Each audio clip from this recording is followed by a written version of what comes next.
Because I can't say, oh, none of us can't do it. All right, we're gonna get started. Welcome, everybody. Just a couple housekeeping items. I am writing your names down as you come through. This is getting recorded, and so that's also gonna record, your presence here. If you would like the recording, you are gonna be welcome to it. We have a number of handouts too that will get emailed to you. Do you guys want me to email it while they're on? I can do it while they're doing it. Sure. Okay. Once this is over, I'll be submitting the emails of everybody that attended tonight, and you should be hearing from Mr. Mack to fill out a survey, and then it will bring about a certificate for you. Okay?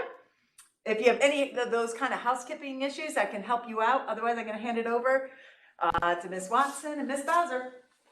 All right, welcome, welcome, welcome. We are so glad that you all are in attendance. My name is Wendi Watson, and just a little bit about myself. I am a two-time graduate of North Carolina Central University, so the BSW program as well as the MSW program.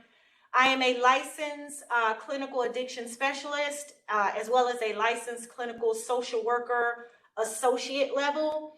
I'm also a substance abuse professional, executive director of my own nonprofit organization where I actually work with youth. And one of my favorite jobs is I am a clinical lecturer here at North Carolina Central University in the social work department. So go Eagles! Yes! Good evening, everyone. I am Samara Bowser. I am a two-time graduate from NCCU as well, but I received my bachelor's in psychology, and I have my MSW in 2016. I am the owner of a private practice here in North Carolina, Durham, as well as in Virginia. It's called One Journey Counseling Consulting Services. I also work here as an adjunct professor in the Department of Social Work. And I'm very happy to be here and welcome. I'm glad you all decided to attend. All right, so the title of our workshop is Taking Care of Your Business, OPT version, Understanding and Protecting Your Credentials. So this is going to be a conversation. If you have any questions, are we asking them to put them in the chat? Yes. Professor Armstrong is monitoring the chat. So if at any time during the presentation you have any questions, please feel free to ask. So our goal of the presentation is to increase your knowledge on the credentialing process. So you have graduated with your MSW, you went on to obtain your LCSWA, and now what do we do with it? What's this credentialing process thing? And so again, our hope or our goal is that we increase your knowledge on that process. So some of the objectives we'll be defining, did you want to mention anything? We'll be defining some of the terms and acronyms, just kind of what they mean. We'll familiarize you with the MCO LME, what that acronym is, and their servicing counties. Also with the NC prepaid health plans, our PHPs. Earlier this year, MEDICAID just kind of did a transformation. And so we'll talk a little bit about that. But of course, we want to introduce you to the credentialing process. What is NPI? What is NC Tracks? Talk a little bit about professional liability insurance. Why is it important for you to have that? How you can get it. Supervision, we'll talk a little bit about that. CAQH. And then a little bit about our private insurances. So North Carolina DHHS, LME and MCO are some acronyms that we hear. And so the North Carolina DHHS is the Division of Health and Human Services. Our LME is our local management entity, and MCO is our managed care organizations. Now, our LME and MCO is used interchangeably. It's really the same entity, but they are the entity that manages Medicaid and state funding. And so there are 7 MCOs that are in North Carolina. You want to? I was just going to mention that with the Medicaid transformation, so of course that was developed, in order for individuals to receive basically continuity of care. So they get their behavioral health services, their physical health services, everything all into one.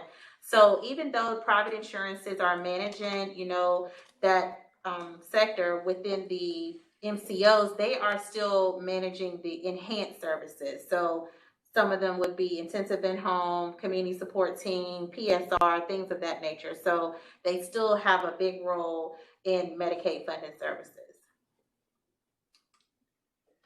So the North Carolina Department of Human Services, and of course we all have heard of DHHS, but what their responsibility is to manage the delivery of health and human related services for North Carolina, especially our vulnerable populations, which are going to be our children, the disabled, our elderly, as well as our low income individuals. DHHS also work very closely with healthcare professionals, our community leaders, advocacy groups, but also our local, state, and federal entities. So that is their responsibility to make sure, ensure that our individuals in North Carolina are safe.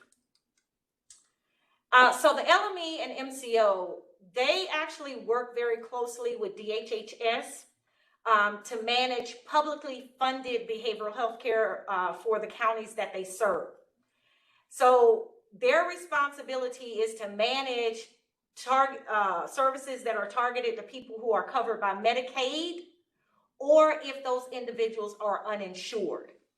And so they provide, they work with a large network of private providers. So if you're working in community mental health, those organizations, if they are providing services that are Medicaid funded or state funded, they have to be contracted with the LMEs or MCOs.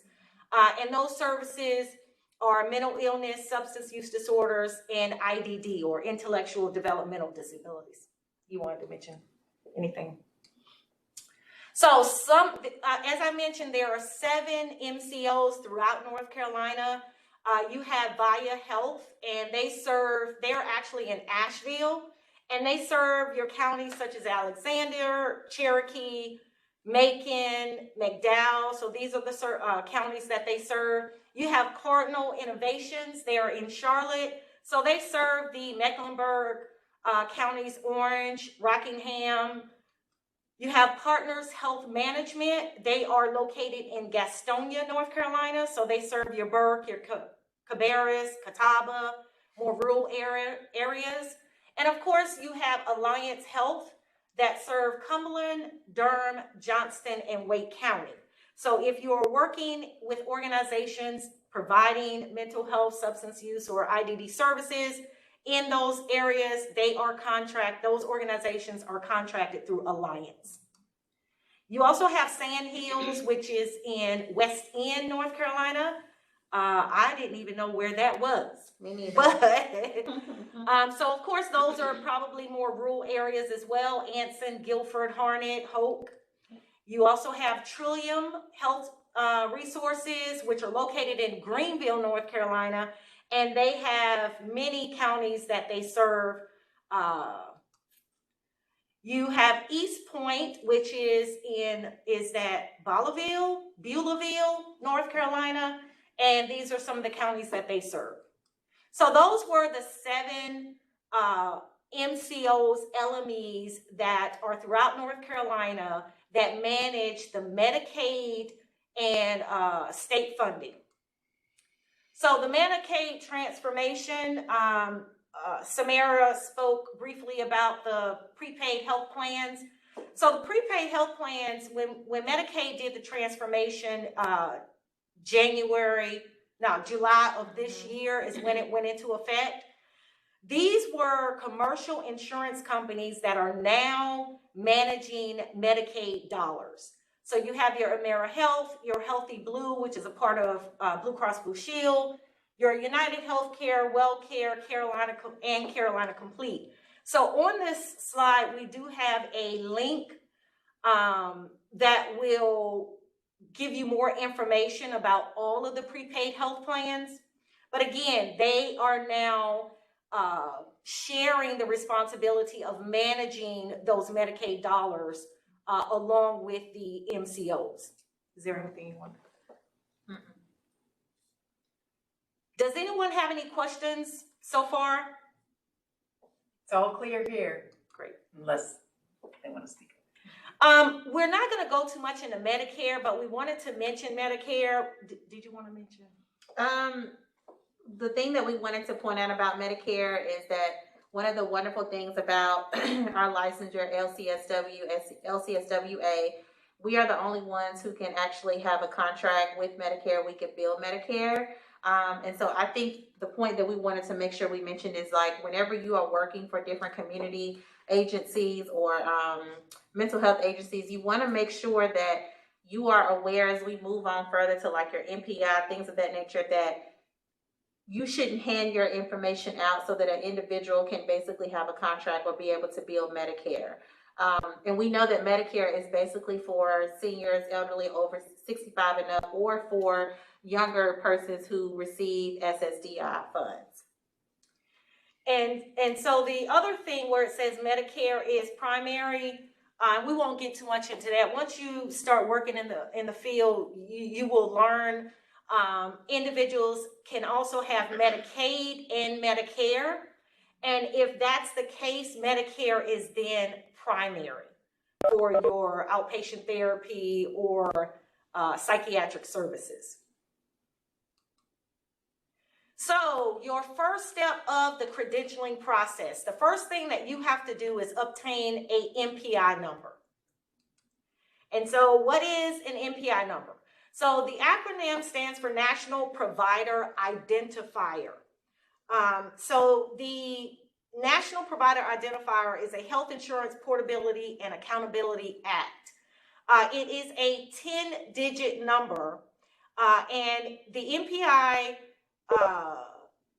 again, is a 10-digit position, but intelligence-free numeric identifier, which means that the numbers don't carry other information about the healthcare provider. So it only, no one can look at your NPI number and find out any other information except the state that you are, that the NPI number was registered.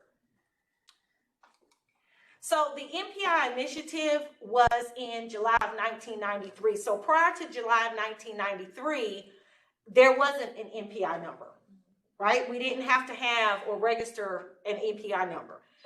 So in July of 1993, the Centers for Medicare and Medicaid Services, or CMS, which was formerly known as Healthcare Finance and Administration, they initiated this NPI number. And so what it does, it helps with, it's a healthcare provider identification system to meet the needs of Medicare and Medicaid programs, as well as the needs of national identification system.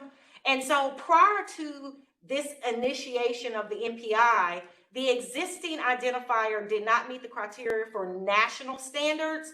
So that's why the NPI registering for an NPI was initiated. Any questions on that? Good to hear. Great.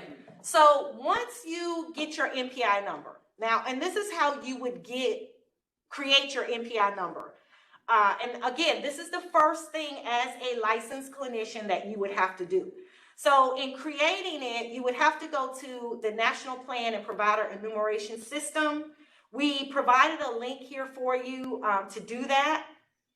And so let's see if we're able. And so we're going to show you the actual system that you would go to create your NPI. Now, of course, we're not going to go through the full process of that. There's some information that we can provide for you. But this is the website that you would go to create your NPI. So you would click on Accept. And where it says create a new account, you would then create a new account.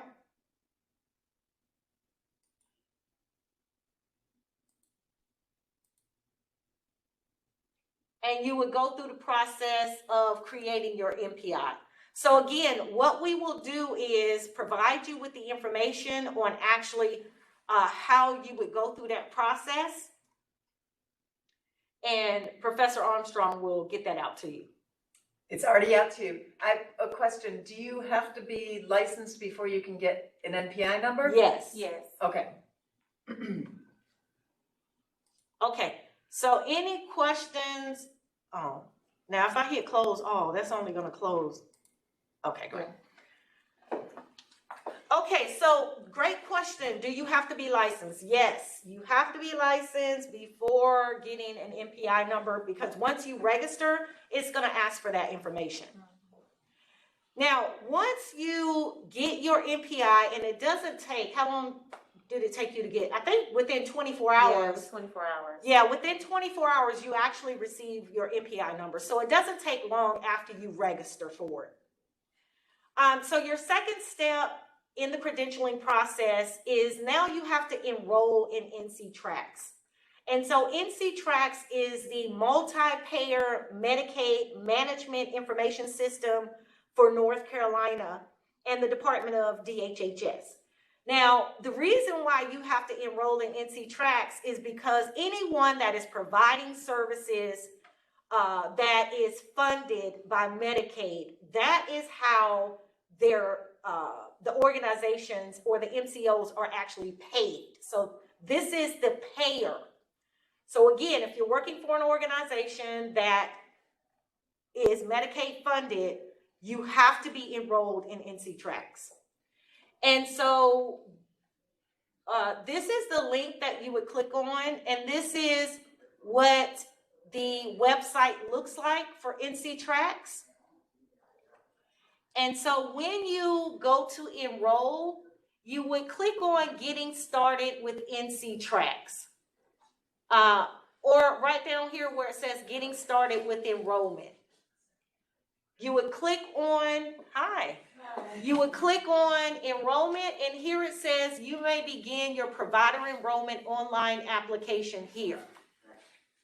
So again, after you get your NPI, your next step is that you enroll in NCTRACS, and we provided the link for you. You would go here and click on getting started with enrollment.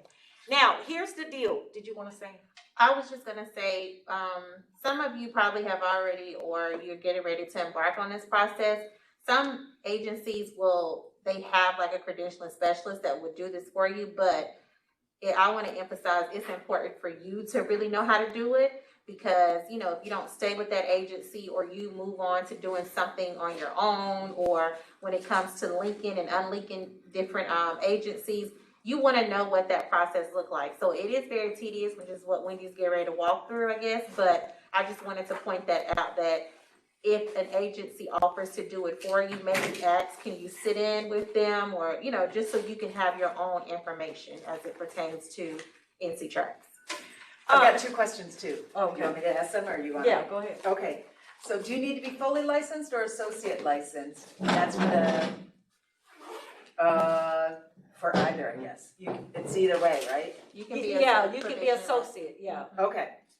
And then once provisionally licensed, must you update your license number after receiving full licensure for the NPI? No, you keep the same It'll NPI just number. change to a C. So it'll be a P in front of the number, but once you become fully licensed, it'll change to a C. Your license number. Yeah, But for the NPI, it's not gonna change. Yeah. it's not gonna change. Awesome, thank you. Okay, so we're not actually gonna go through the application process.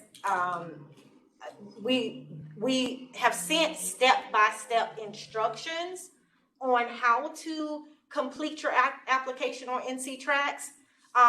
You know, if you have any questions, feel free to reach out to us, but we did provide those step-by-step instructions. Because I think going through the application is going to be It's too tedious, and the virtual world received it already, so great. they got your attachments, you've got the hand copies But of I it. do have one question. I worked for an agency that I needed the MPI number, and now I work and I don't use it. should I continue to like, is it, a test, or should I continue to keep the number? What do I do with the situation? Cause I'm not really needing it now. Needing what? The MPI number, or do I always need it? Yes, you You always always need need it. So great question. What's your name? Litriana? Litriana. Great question. Okay. So your MPI number is like your social security number Okay. in the Mental health. mental health profession. Okay. If you're gonna be billing, yeah, Yeah. or working in it, you So- have to have it. Yes. So the fact that you have one, that is going to always stay with you. Any organization that you go through, when you go through the credentialing process, this is how they identify who you are through your MPI number. Okay, good to know. So do you need to notify someone when you're moving to different organizations? Yes. Did you want to? You can back go over into that? NC Tracks, because I've worked at a lot of different agencies, Okay. and so that's why I suggested becoming familiar with NC Tracks, because I know some agencies set that up for you. Mhm. So going into NC Tracks, and you'll see all the providers that are linked to you, or linked to your MPI number. Uh-huh. You can remove that. Like you can, choose to no longer affiliate yourself with that provider.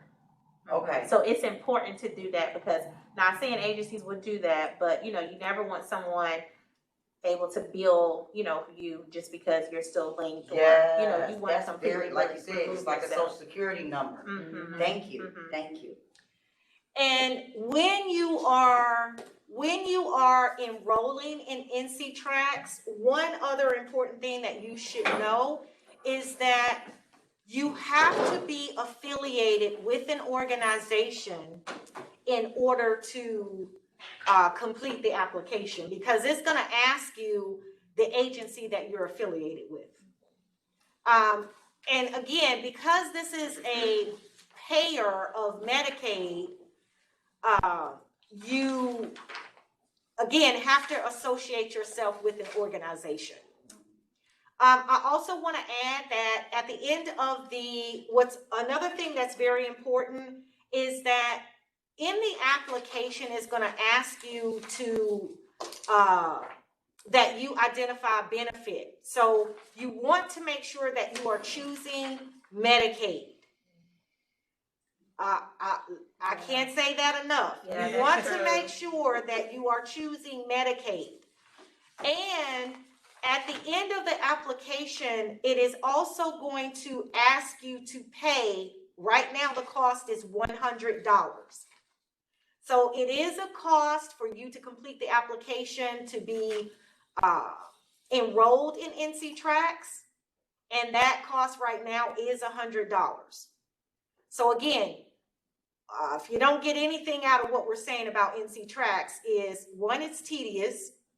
So enroll on a day that you have some time. Two, you have to enroll in the Medicaid benefit and know that you have to pay. You have to affiliate yourself with an organization, and then know that you're going to pay the $100. Was there something I missed? Is that like a one-time charge, the $100, and then are there like renewal fees ever, or is this 100 to start? Yeah, it's just $100.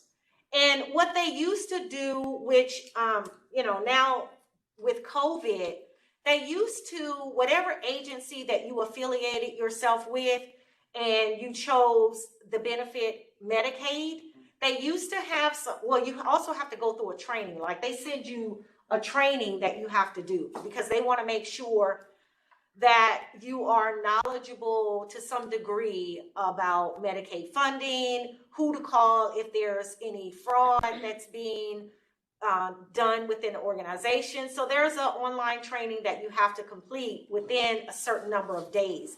And so once you go through the enrollment process, it will inform you as to what that time frame is that the training has to be completed.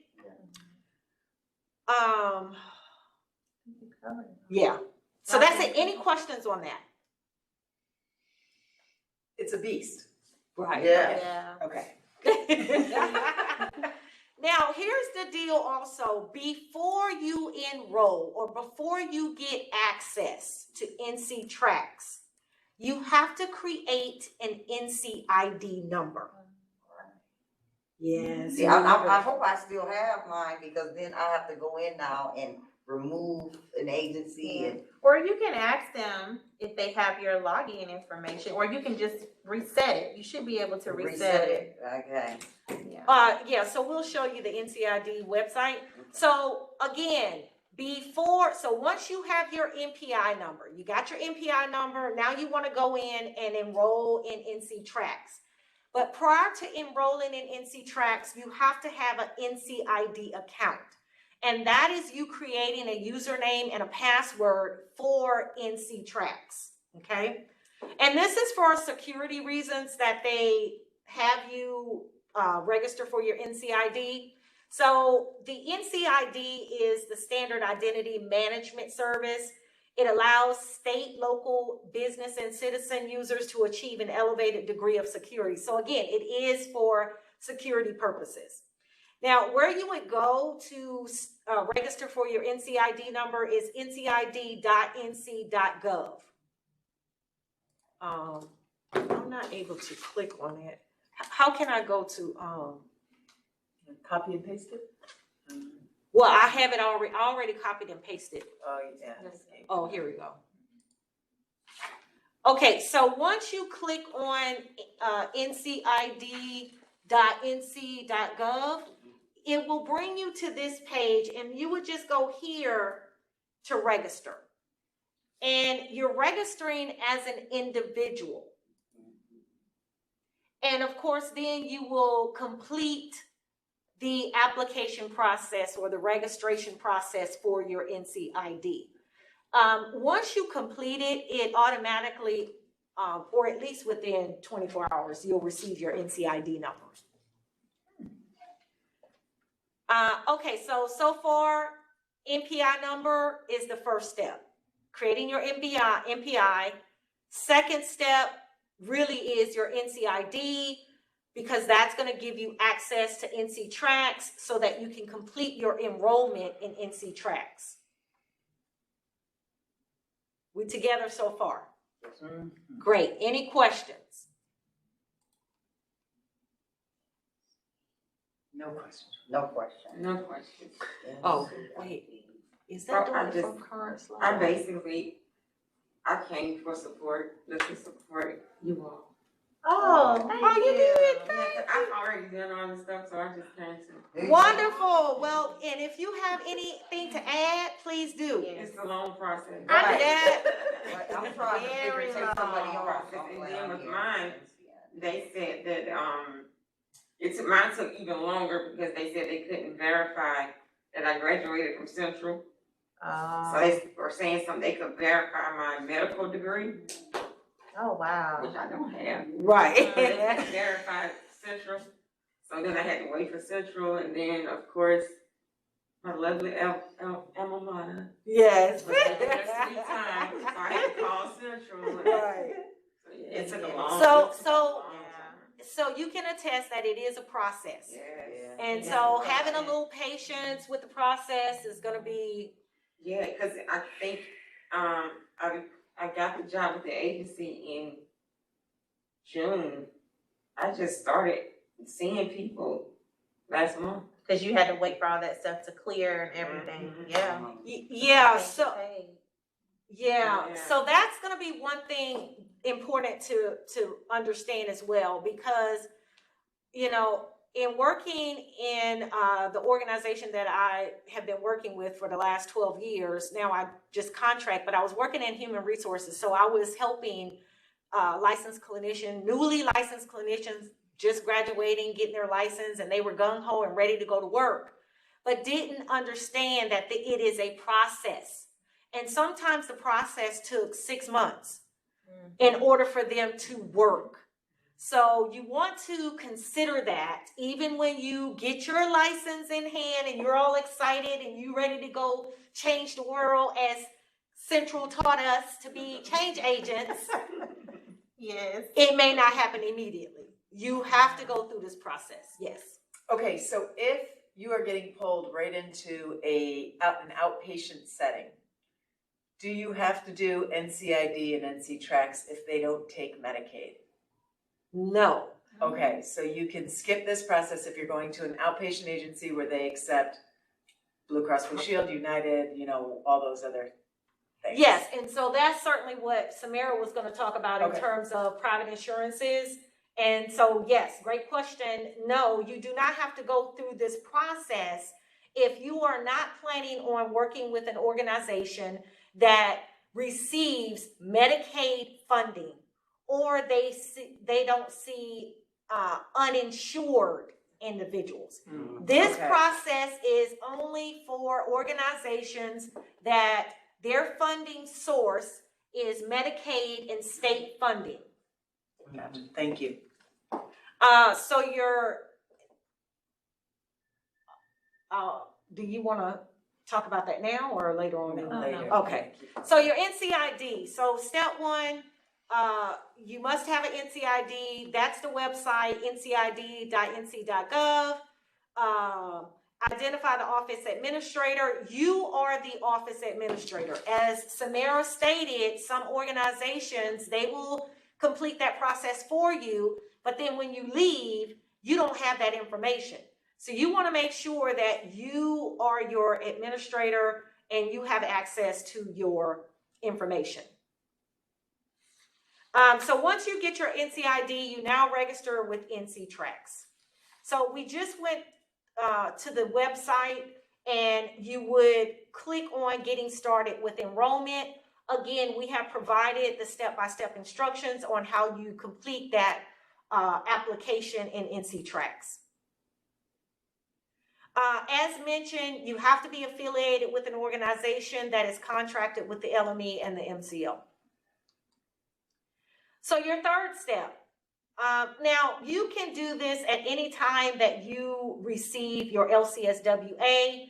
You want to make sure that you are obtaining professional liability insurance. Now, here's the deal. When you're working for an organization, the organization is required to have professional liability insurance for the organization. And so that means that they will cover you. However, when you are getting credentialed, you have to have your own professional liability insurance. And so we've added some of the options for obtaining your professional liability insurance. I actually got mine through CAQH and Associates, and I pay $97 a year.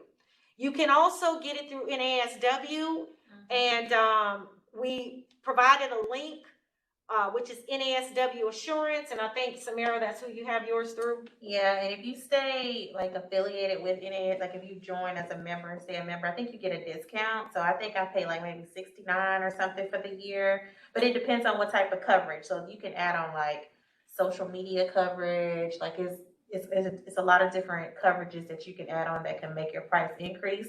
But for basic services or coverage you need is like $60-something. Yeah. And so your basic, which is the minimum coverage that you will need, is $1 million, $3 million. That is the minimum coverage that you will need for a licensed clinician. There are probably, I'm sure that there are more organizations out there that provide the professional liability insurance. So you just have to look around, but we just provided those two links, those two resources to start out. So just know that you have to have that. Now, supervision, you also have to have supervision, because even when you're going through the credentialing process, if you are an associate level clinician, you are required to have a contract from your supervisor verifying that you are supervised. Now, the contract is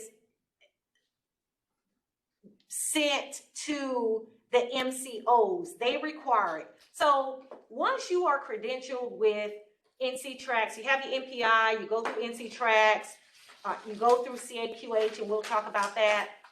CAQH is going to ask for your professional liability insurance. Do they ask for your contract with your supervisor? CAQH? Yeah. I don't think so. Okay. However, with the MCO, so once you go through this credentialing process, you're on with an organization who receives Medicaid funding, now you have to be credentialed through the MCO. Right. Yes. Which takes long. That That adds to it. Yes. So you got your NPI, right? And then you're enrolling in you got your NCID. That's going to get you access to NC Tracks so that you can enroll in NC Tracks, right? After you're enrolled in NC Tracks, then you register with CAQH.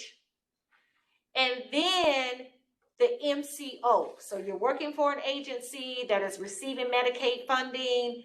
In order for you to get paid, in order for them to get paid, you have to be credentialed with the MCO.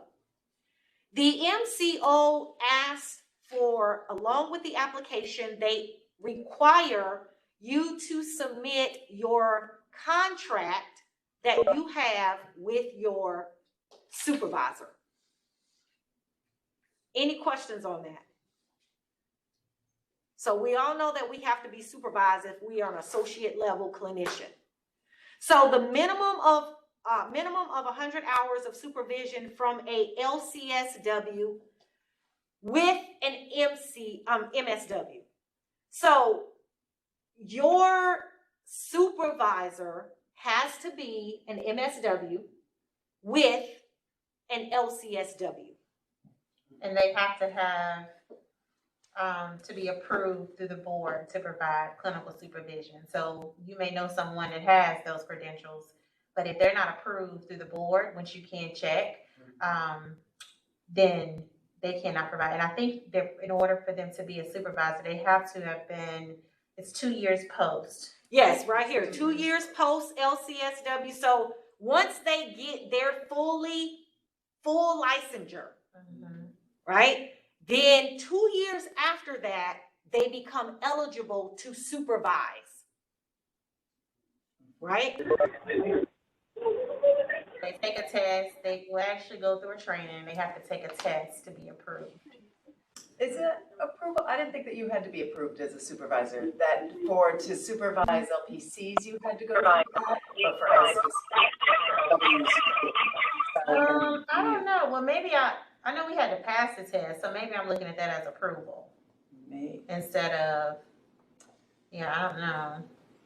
Yeah, because I went through a supervision training, but it wasn't even required, it was just suggested. It wasn't? Yeah. So, right, so you do have to go through a supervision training. And so, of course, the board has to recognize you as being eligible to supervise.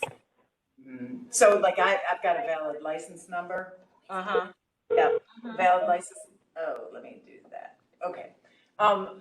Valid license number. And so when I fill out the supervision paperwork, it goes to the board where they check back to make sure I've been fully licensed for 2 years. Gotcha. But on NASW, you can list yourself as a supervisor. But they used to have it that you had to pay to list that. Oh, I don't know really? if they've changed that. I don't know. So on the Let's do board's some. website, there is a roster of supervisors. Oh. And we're gonna show you that on the next slide. There's a question, can you have two Yes. clinical supervisors?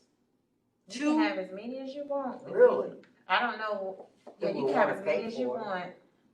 Right, remember, you're paying for your, unless you got somebody that's not charging you for it, Most but people, you don't need multiple.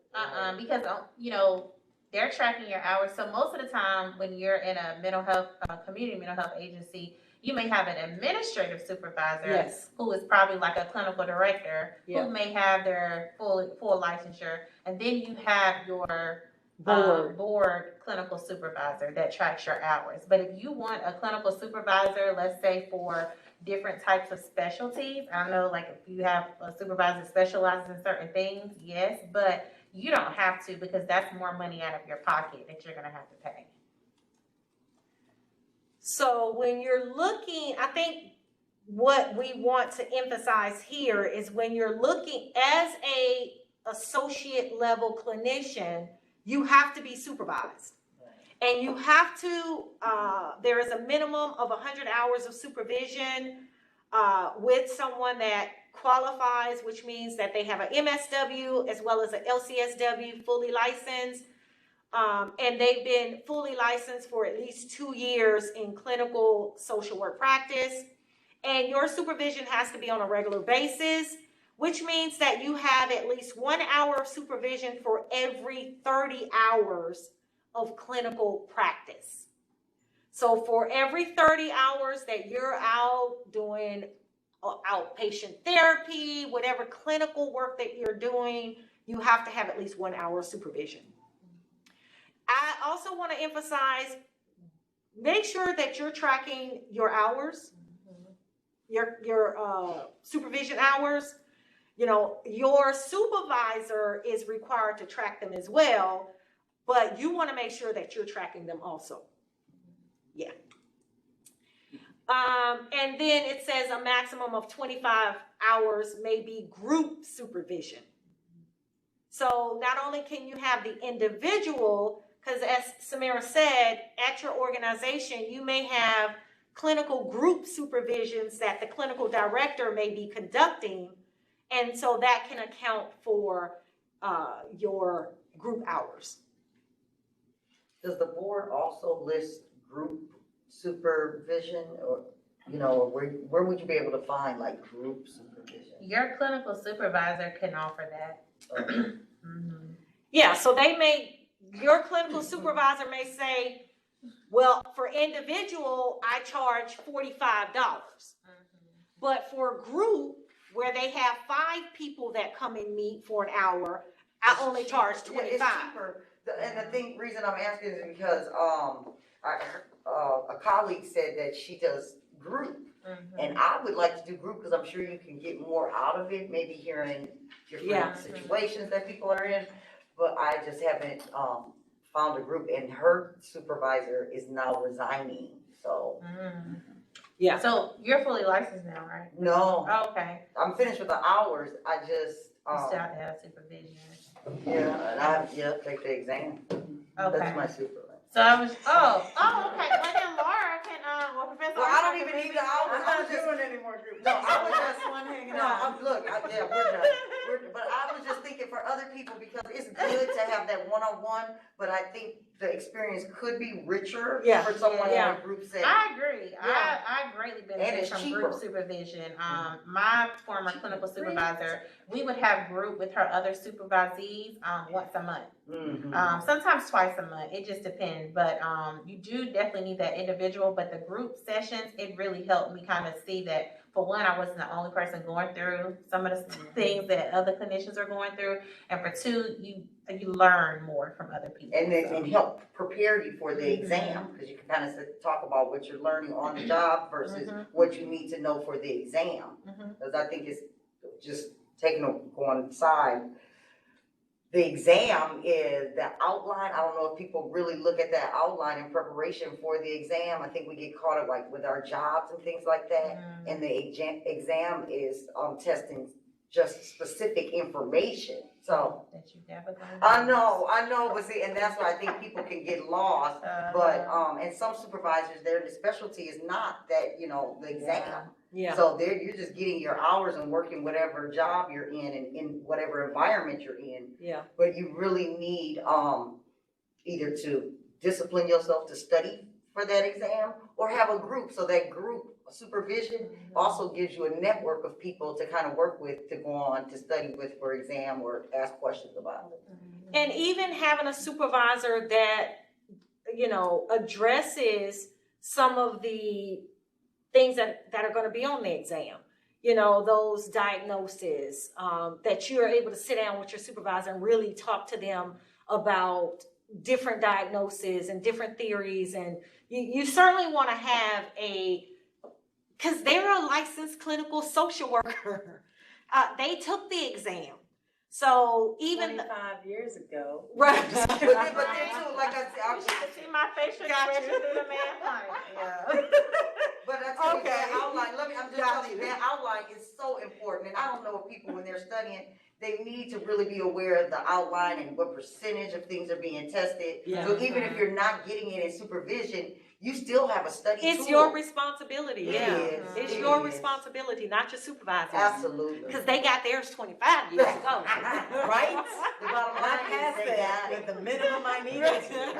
Just saying. Right, me But too. they should, offer different resources to help you pass the exam. So like, Therapist Development Center. Absolutely, that's one of the best. Yeah. Somebody just mentioned Well, that that's here. the only one I use was That's Therapist what, and you know what, I Development tried Center. a book, but the Therapist Uh-uh. Development Center, they also have coaches available. Yes, So it's yes. definitely a great resource. Mhm. Yeah, yeah. So in order for you to become fully licensed, you have to have a minimum of 3,000 hours of post-MSW paid clinical employment appropriately supervised. And you also want to know that, your CEUs, every 2 years, you have to have a total of 40 hours of CEUs for your licensure. Any questions? So there's one going back to NC Tracks, if you want to do that. Sure. So going back to NC Tracks, can we join NC Tracks even if we're not in an outpatient community setting? You have to be tied to an agency, is that correct or no? You can. Okay. Because, great question, because even I know the PHPs, which is the prepaid health plans, Mhm. they look at NC Tracks. Yeah, they look at NC Tracks, but they also look to see who you're. I was gonna say, I feel like you have to be affiliated with an organization. It does ask that, but again, with the PHPs, you can be contracted with the PHPs individually. And is that because of Medicaid reformation? Is that what, reformation? No, that feels Transformation. religious. Transformation, I know, transformation. Yeah, the Transformation. transformation, Uh-huh. right. Okay. Yeah, so okay. they are accepting individual providers. However, the MCOs, at least at Alliance, is not accepting individual providers. You have to be associated with an organization. So if Try it. anything, you probably could, like if you're not linked to an agency or organization, you can probably have most of that completed, and you can always go back and make And changes add. to it so that you don't have to, start from scratch or, spend a lot of time, completing all of that just to be linked to an agency. So, but I did that so long ago, I'm gonna be honest with you, I really don't remember. No, NC Tracks asks Okay. for you to affiliate yourself with an organization. Yeah, I remember that piece. They definitely ask for you to affiliate yourself with an organization, but because the PHPs just went into effect in July, and you're able to contract with the PHPs without being an organization. So. Okay, and so if you're working in an inpatient setting, is that implied that your provider has done that work for you? So inpatient is different. Okay. Yeah, inpatient is different.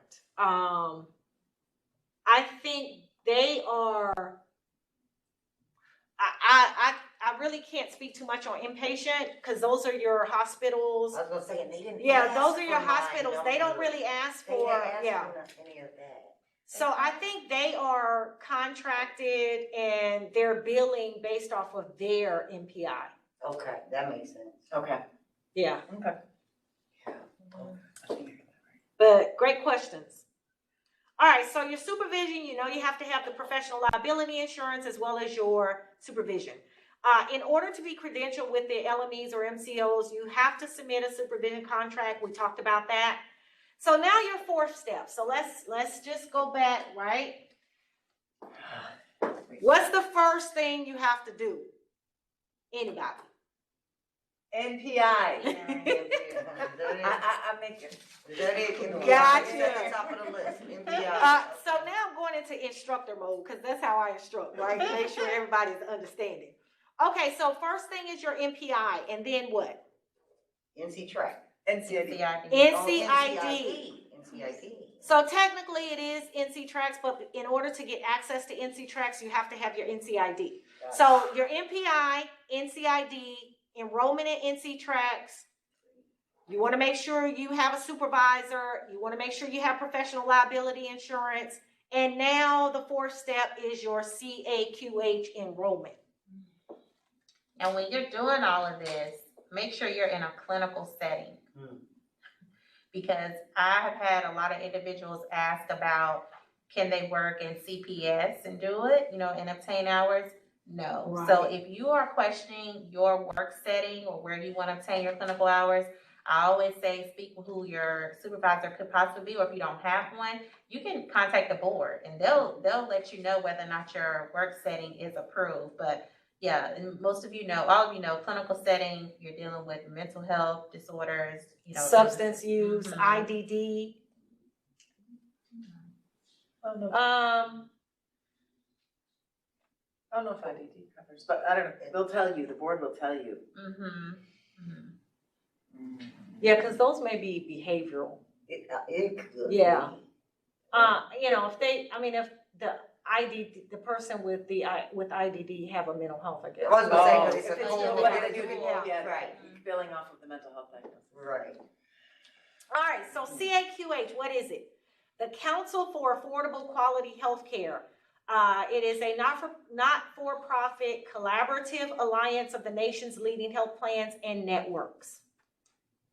So how do you get a CAQH? And you have to have an application in CAQH. So we provided the link for that. Once you click on it, you would go to register now. And then getting started, so you would go through that process of completing the application. This is where it's going to ask for you to upload your professional liability insurance. It's also what other forms. Now it also, because CAQH and NC Tracks is the system that organizations use, the MCOs use to verify your information. Even the PHPs, prepaid health plans, they go to NC Tracks and CAQH to verify your information. So if you were trying to get credentialed or contracted with, say, Healthy Blue, that's one of the PHPs from the Medicaid transformation, then they would go through NC Tracks and CAQH to verify your information through that credentialing process. So that is why you have to complete the NC Tracks as well as the CAQH. Okay? Any questions on that? Yes. So when all of these steps are done and you've got everything, is this stuff in here for life or? Yes. Now your CAQH, you have to attest every 90 days. Oh my God. And you're mine, and I'm wondering, do I just keep doing that Every because 90 I'm not needing that information now? So I should just keep attesting, but Yes. I'm And not they'll email affiliated with an agency that requires it. But just Well, keep attesting, because I never know. You if never know. So keep attesting. Yes. Yeah. So yes, once you do all of this, you don't have to do it again. Okay. But again, with the CAQH, they do send you out emails asking that you attest every 90 days. And the attestation is just logging in, clicking on attest, and then complete. So 2 minutes. All right, so any questions on CAQH? And they'll send you notifications. Yeah, Yes. they'll send whatever email you have a link to your application. That's the email they'll utilize to send you and say, or sometimes, so if there's a place on the application where you can check, I don't know what it's called, if it's like full disclosure. Basically, it allows any private insurance companies or whatever to pull your information to be able to see it, if you are pursuing a contract with a private insurance company, Okay. or they will send you an email if you don't check that box saying, so-and-so would like to access your information, do you give them permission to do so? You know, Blue Cross Blue Shield, because that is where they look at everything, your practice location, rendering privileges, all that stuff. Which is kind of good, so you don't have to keep sending in information. You know, if you decide to work or have, you know, contracts with private insurance companies, you know, it is very, it's feasible, so you don't have to worry about sending it in. So you're saying once you apply for these things, it's a good idea just to keep these going because it is a tedious process going through it. But once you've completed it and you have your NPI number, you're just saying just continue to. If you're gonna stay in mental health, I Right. yeah. Yeah, you may, who knows, you may want to have your own practice. Right. You may decide to do part-time work, contracting with an organization. And so this process is already completed. And it's lengthy. So it's a lengthy process. Yes. So I know people that have had to wait when they're applying for jobs. So it's a good idea. So if you want to be in mental health, to get a start on it as soon as possible. Absolutely. That is an excellent point that you make. You want to get it started. Yes, because you never know. Now, if you're just going to work for private insurance companies, then you don't have to do it, right? You just have to do the CAQH. You do have to do the CAQH. Yeah, you do. But is there a number that you can call? I mean, not for me, just for the people coming behind me, for the NC tracks, because it is a lot. So I'm just wondering, is there a number, a support number that you can call? Yes. It is. I don't know how helpful they are. They are mean. Yeah, they are the most impatient. It was rough. It depends on who you But get. see, with the lady that I'm affiliated with, she would call and they would just talk to her. They're probably As a matter of used to fact, talking. when I was waiting on Central, and they finally sent the stuff, and when I called, she called and said, well, her stuff is in such and such, and they went on and approved it. Yeah, so because I was working with an organization that I was helping licensed clinician get credentialed, I had to call so much that I identified a contact person. Here you go. I even had to go, they have a physical location that you can even go to, and you have someone come out and sit down with you and help you with the process. So there is a physical location. And sometimes I had to just roll up at the physical location and say, you know, I need some help with this. My mom does that. She does that because she messed up one time and it impacted her ability to bill or to receive payment for about 4 or 5 months. Something with renewing a contract or something. And so she goes down there every time she has to do anything in that system because she's not, you know, tech savvy and, you know, so yeah, and she has a personal care business. So she definitely will go down. So you do have that support or that resource to be able to go down there. Know that people need to know that they can go down there because they may need to. Right, and so Samara makes a great point. She said her mom provides personal care services. So not mental health, but she still has to use NC Tracks. Remember, NC Tracks is the multi-payer system. That's how people who are providing services that are funded by Medicare or state funding get paid. So even though it's a tedious process, if you want to get paid. I needed this one. Right. I needed this when I was doing the application. Right, I needed this. Yes. Where were you then? So kudos to Professor Armstrong, Dr. Graves. Yes, and Dr. Graves. I mean, for you guys, because we could not do any of this. I mean, we don't know this. Okay, so your CAQH, you register, that system isn't as bad as the NC Tracks. Yeah. And the reason why there is a CAQH, it enables physicians and other healthcare professionals in all 50 states and the District of Columbia to enter information free of charge into a secure central database and authorize healthcare organizations to access that information. So it doesn't cost you anything. It's a secure portal that, as Samara mentioned earlier, so for other entities or organizations that want to get information, they can go through this system and get your information. And they're very helpful. Yes, So when we They are. upload information, if you have a problem, you can call, they'll give you a step-by-step how to do it, so I found them to be very helpful. yes. Okay, so I added on here Alliance Health credentialing application, only because I'm more familiar with Alliance. I'm credentialed through that MCO. I'm not familiar with the credentialing process with the others.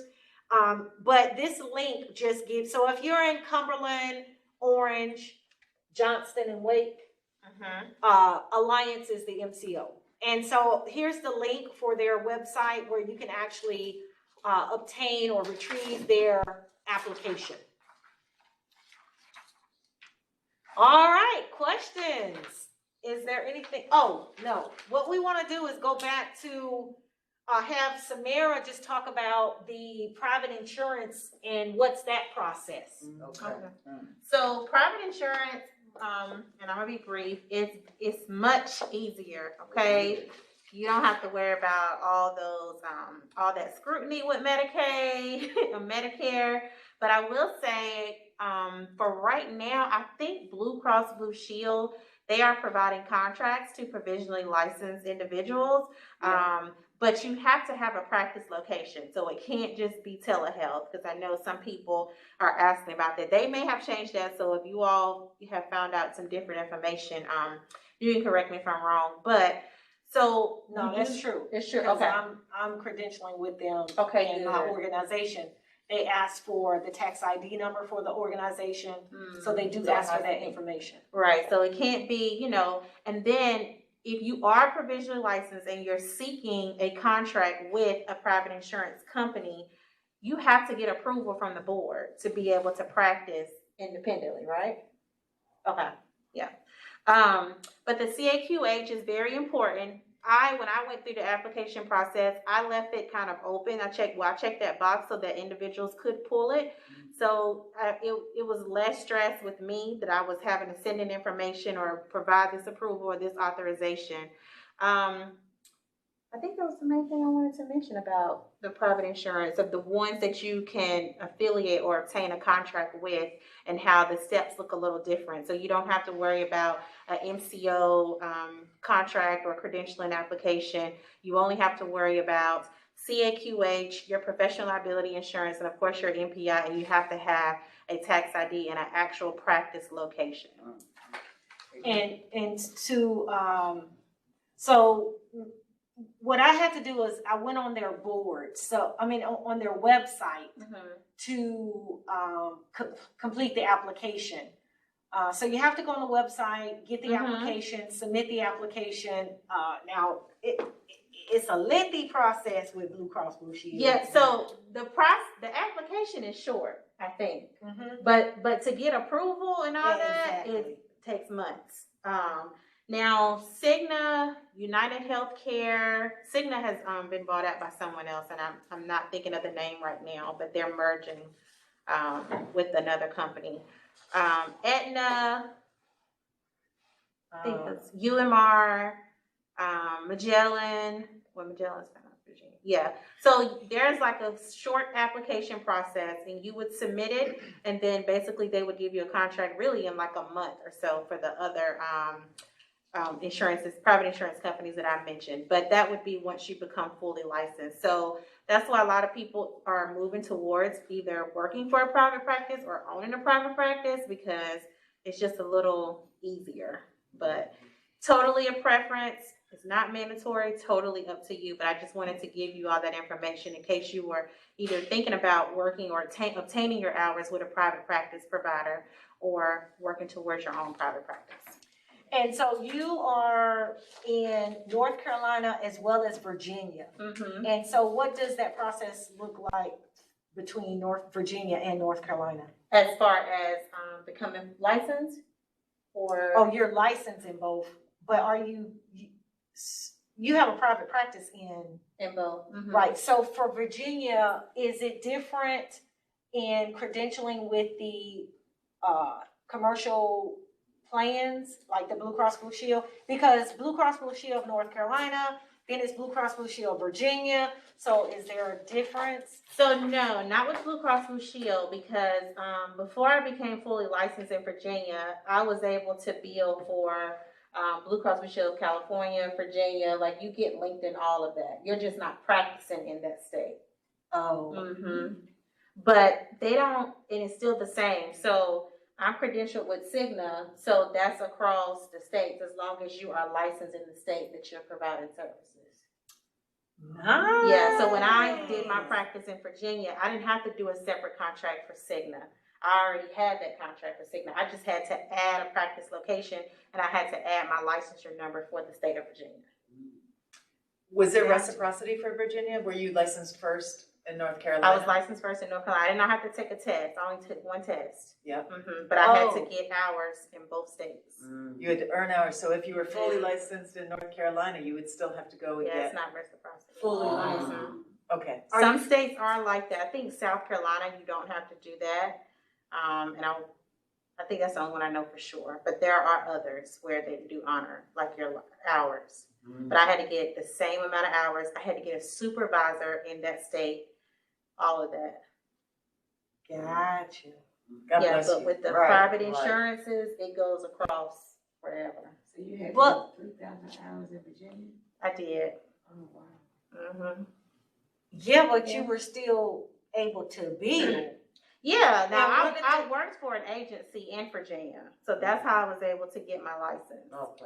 Mm-hmm. And so what just kind of motivated you? Because I think in talking with you, you said the reimbursement rates are Yeah, higher. mental health looks different in Virginia. Like the reimbursement rates are higher, and there are better provisions for mental health services, especially enhanced services in Virginia. So like in Virginia, I didn't have to go through all the nuts and bolts to become a Medicaid provider.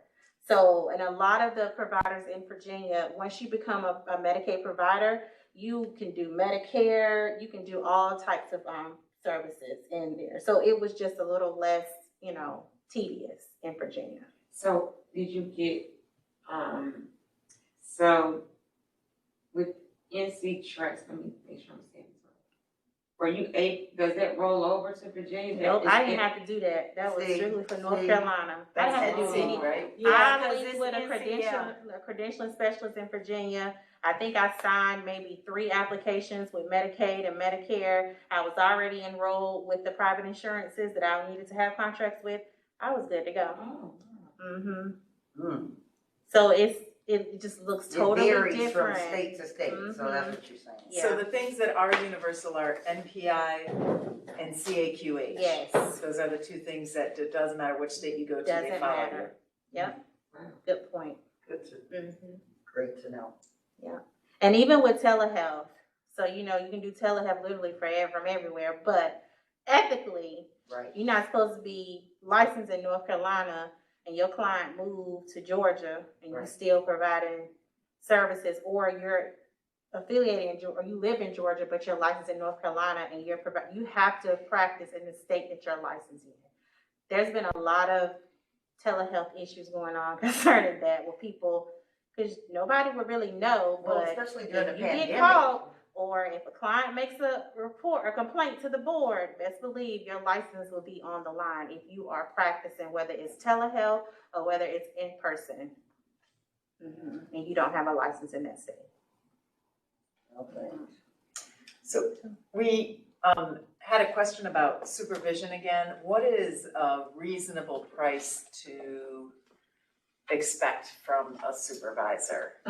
Like, I've seen the gamut though. I you paid, know. I paid $85 for North Carolina and I paid $60 for Virginia. 85 or what? A week. Supervision, a week, I've heard of. 85. 125 was one supervisor. What? Yes. 125 a week. and Yeah. it was a professor, $125 a week. I paid $40. Wasn't me. I know, it wasn't very, no, but, Just- you know. Yeah, so I, That's a you lot. know, I try to meet clinicians where they are, because first of all, you're just starting out working. And I just remember being in those shoes, you know, and it doesn't mean that one person is better than another because they charge so much money. I mean, whatever you can afford, you go to a supervisor who's gonna meet your clinical needs, who's gonna support you, who's gonna teach you, who's gonna really work with you, who's gonna, you know, educate, all of that stuff. And if it works, aligns within your budget, yeah, And but some they employers range anywhere offer- from, I know some supervisors charge 25, so they range anywhere from 25 to 125. I'm telling you. Yeah. But too, you might find an employer that has, Yes. the reimbursement, so I would advise somebody to seek, if they're having financial issues, employers that may help assist with that. Or they may have, they offer clinical, I know Carolina Outreach offers clinical supervision. And I don't know if you have to stay with them for a certain amount of years or whatever after you become fully licensed, but you have an administrative supervisor, and they have it, so you don't pay for your clinical supervision. My lady that, my agency, she provides the supervision. At For no free, cost. right? Right. Yeah, so, I'm not sure if in the end she's gonna be like, you got to. If you guys see the Yeah, lights I on don't top, know. over there. Yeah. She might have one little bit That's of what I was like, thinking. It's Yeah. the bottom. so It's it a- just Oh, yeah. depends, Yeah. but I remember that's what I paid. yeah, it can get costly, people, you know, they can That's why I create. had all these jobs. trying to- So up at the top of that, it does say, supervisor roster is a voluntary contact list, so it's not all supervisors that are on It's there, but it's a not. voluntary contact list. The board requires LCSWA supervision be provided by an individual who has a master's or doctorate degree in social work from Council on Social Work Education, and has at least 2 years of post-LCSW clinical experience, and who is licensed and in good standing with the board. That's it. That's it. Okay. Well, if I wouldn't known that, I wouldn't have paid for that training. I mean, yeah. Right, well, when you know Not better, required, you it's do just better, recommended. that's all. So it does, so this is the roster of supervisors, but as Professor Armstrong mentioned, not everybody here may be a supervisor. So you can, it is listed by area. So you can look in your area and, you know, call. And at least when you get a supervisor, at least verify that they do meet the Right. minimum, requirements, Credential, because right, people out here practicing dirty. Right. It happens, you know. Yeah, and I know one of the things when we were discussing doing this presentation that we wanted to emphasize, and I think you briefly mentioned it, about your giving your NPI number, allowing someone to use your license, you know, making sure, because this is your license, and you do not want someone to use it inappropriately and put you at risk. Can you check and see if your license, wait, now, cause now I need to know. Can you check and see like when your license has last been used or billed on or something like that? Like your Well- NPI number, I don't think so. Well, what's important is when you leave an agency, you go in NC Tracks and put an end date. Yeah, remove that agency Yeah. from your See, and we NPI. don't know, thank you, we don't know that. Yeah. Yeah. I didn't know that You either, know, to be people out honest. there probably like, Bill, see, you don't know, So, see, yeah, you make sure, so if anything happens, your name comes up, you can say that, hey, I end dated on this date. Right. Yeah. Yeah. Oh, this was valuable information. Well, good. Good, I'm glad. Thank y'all for coming. Bill, Yes. thank you guys so much. What was my prediction? Oh, then we Oh. got 3 people here. Well, there you go, there you go. You showed up. Yes. Well, any other questions, anything about out of state that was really helpful to hear? Yeah. Everybody's got the handouts. If you didn't receive it in your email, just reach back out and let me know. We good? Anything else? Any Yeah, other if there questions? aren't any questions, so our virtual, we have a question. I have all this stuff, and you said, I remember you saying something, if we decide we wanna do this on our own private practice. Mhm. So what would be the steps? We have all this credentialing stuff, then it's all this paperwork that's needed and it's already completed. We would just go in there and put the name, let them know that we're doing our own stuff, or? Once you decide to do your own thing, and if you're gonna, after you identify what private insurance companies you want to contract with, so let's say you want to start with Cigna, you will go on their website, Behavioral Health, and you will complete an application to request a contract. After you go through those steps, or while you're going through that process, they're going to pull your information from CAQH, you know, so that would be the step. So each insurance company that you want to contract with is the same process. You would just go on their website or call, you know, make sure you're getting a contract up under behavioral health. That would be the process. And so making sure that if you are doing your own practice, that you have your tax ID number for your practice. Mm-hmm. Because And a location, right? yes. Okay. So definitely, you know, registering, getting your tax ID number and having that so you are identified as a practice. Mhm. And you have to get your business license too, right? Probably. I would think so. No, Okay. you don't need a business license. You have to register With the Secretary with of the State. Secretary of That's what I State. was meaning, sorry. Yeah, you have to register with the Secretary of Wait, State. where's that step fall into? So getting your own practice. So Yeah, registering your okay. business with the Secretary of State, and then with the IRS, getting your tax ID number. Right, Oh, yeah, Mhm. private, okay. and then you can go with the, completing applications for the That makes insurance sense. companies. Because they ask for your tax ID number. That makes sense. Yeah. And you can also create an NPI number for your business. Yes, you can. So for my nonprofit, I have an NPI number, tax ID number, and then I have my own individual NPI number. And so when I went in NC Tracks, I just had to affiliate my individual with my. So what would be what are the benefits of having two separate NPI numbers? So I'm saying, like, So- Same number, but It's not the same number. You'll Right, have, it's not one the is same. a business. Right. One, okay. Yeah. So within my organization, I can hire clinicians, and then as I bill off of my agency NPI number, and then I pay my clinicians.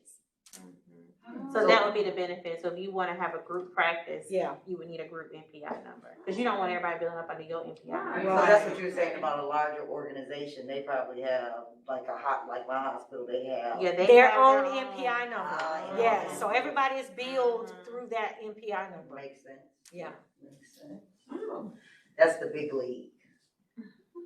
Okay, so when you say registering your business with the state, is that like, that's not the IRS, is that the like business? Yeah, North Carolina,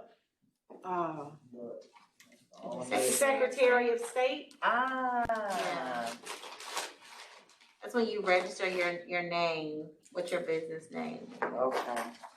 which is then different from your tax ID, you have to go through the IRS for your Yes. tax ID? The IRS, Yeah. yes. But you have to have your name first? Yes, Yes, you have to have your name Because first. once you register for the Secretary of State and you get that approval, you have to send it to the board, right? I had to send mine to the board.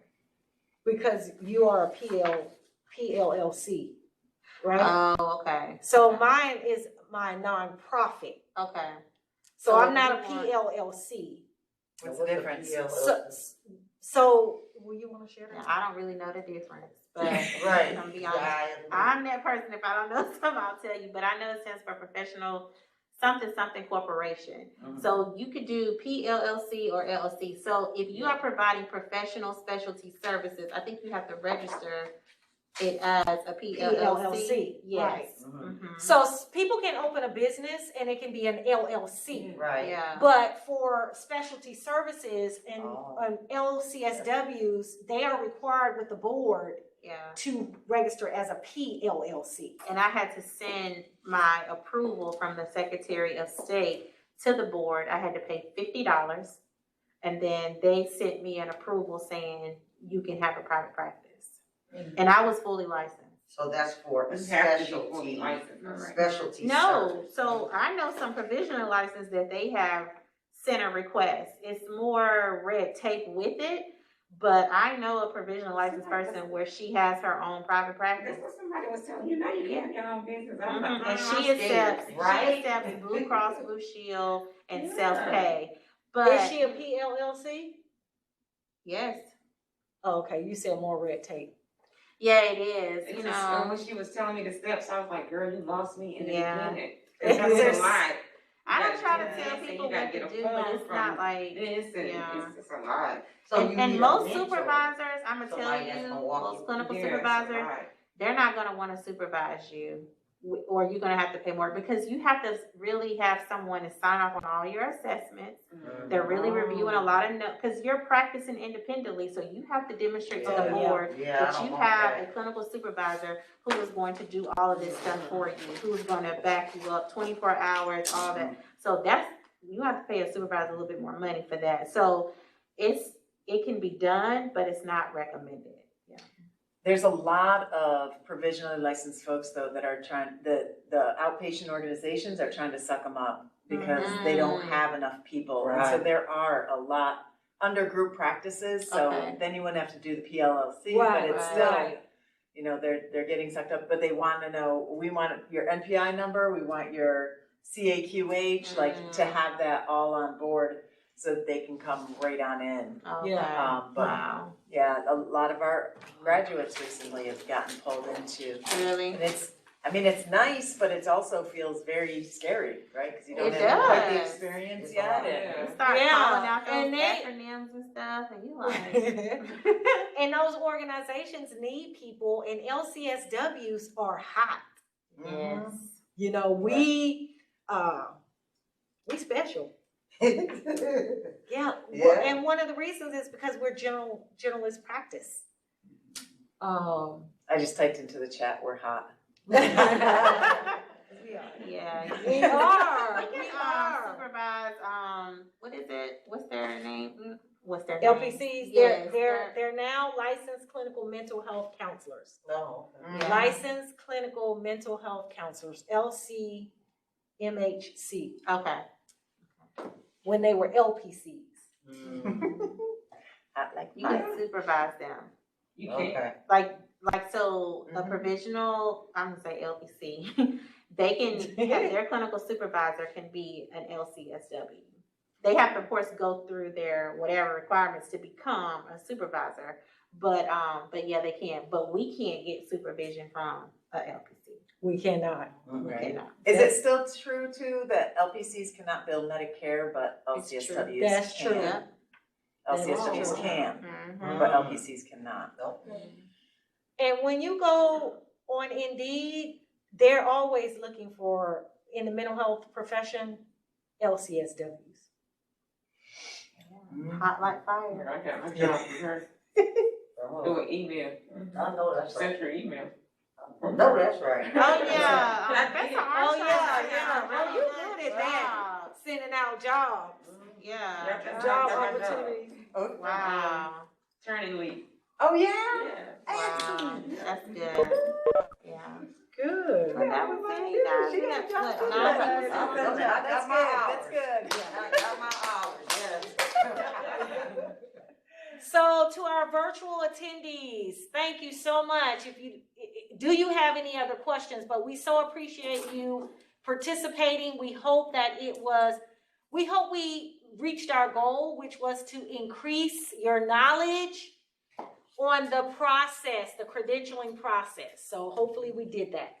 Definitely. Thank you, very helpful. Thank you. Somebody guys. else said, thank you for the NC Tracks info. This is where I got stuck when I took an extended break. And so that was helpful. Excellent workshop. Thank you for doing this. Thank Excellent. you. Thank you, Great. guys. Thank you. All right, I'm gonna stop the recording. Thanks, guys. Yeah. Well, I wish I could stay longer, but yeah, I'll just keep on. Thank you so much, so much information. No problem. It's good to see you. I know this is